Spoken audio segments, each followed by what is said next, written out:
Bismillahirrahmanirrahim. Assalamualaikum warahmatullahi wabarakatuh.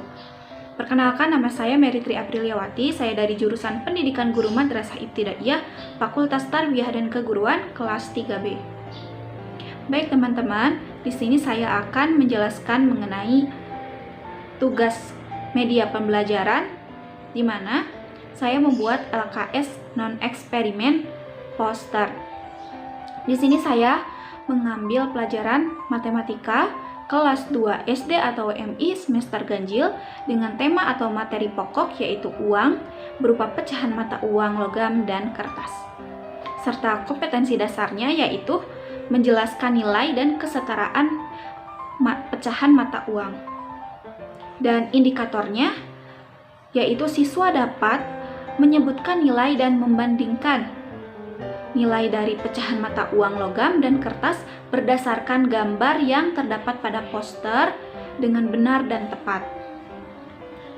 Sebelum masuk ke dalam isi LKS, di sini saya menggunakan pendekatan saintifik, di mana ada 5 pendekatan yang disebut dengan 5M. Yang pertama itu mengamati, yang kedua menanya, yang ketiga mengumpulkan data, yang keempat mengasosiasi, dan yang terakhir yang kelima yaitu mengkomunikasikan. Di sini dalam pendekatan saintifik yang pertama yaitu mengamati, saya membuat 3 buah poster. Bisa dilihat di samping saya.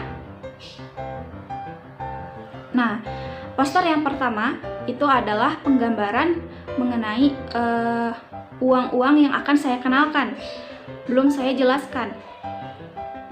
Di sini ada gambar pohon yang ada rupiah, dan di sampingnya ada uang logam dan uang kertas. Lalu poster yang kedua dan yang ketiga itu meliputi mengenai poster penjelasan yang akan menjabarkan pertanyaan-pertanyaan yang saya ajukan, di mana ada uang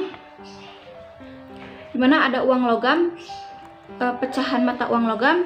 Yang pertama itu ada 500 rupiah, 1000 rupiah, 200 rupiah, dan 100 rupiah, dimana saya menulis dibaca 500 rupiah, yang kedua dibaca 1000 rupiah, dan yang ketiga dibaca 200 rupiah, dan yang terakhir dibaca 100 rupiah. Selanjutnya ada juga poster yang ketiga, pecahan mata uang kertas, dimana di sana ada gambar uang-uang kertas serta bagaimana cara menulisnya dan bagaimana cara membacanya.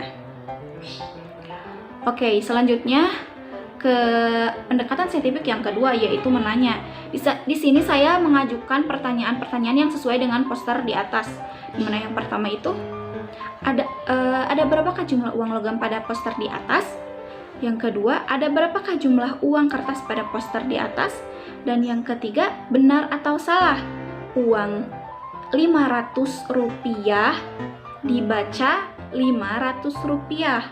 Dan yang keempat, benar atau salah uang Rp 50 000,00 dibaca 20.000 rupiah.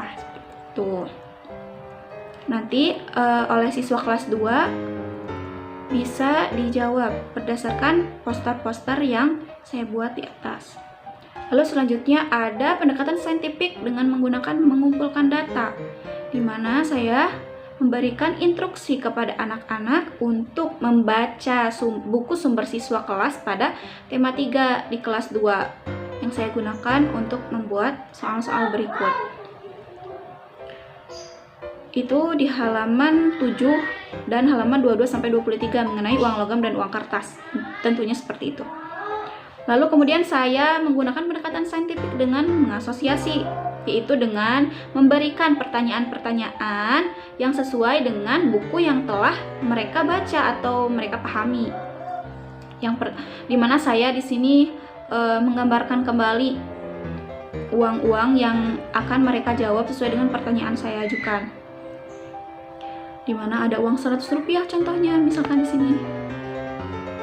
Pertanyaannya kayak seperti uang tersebut itu ditulisnya seperti apa, dibacanya seperti apa. Nah, lalu ada perbandingan sesuai dengan indikator ya, membandingkan pecahan mata uang, di mana mana uang yang lebih besar dan mana uang yang lebih kecil, seperti itu. Nah, di sini siswa bisa menjawab pertanyaan yang mengenai perbandingan itu benar atau salah. Misalkan benar berarti coret yang salah, salah berarti coret yang benar, seperti itu.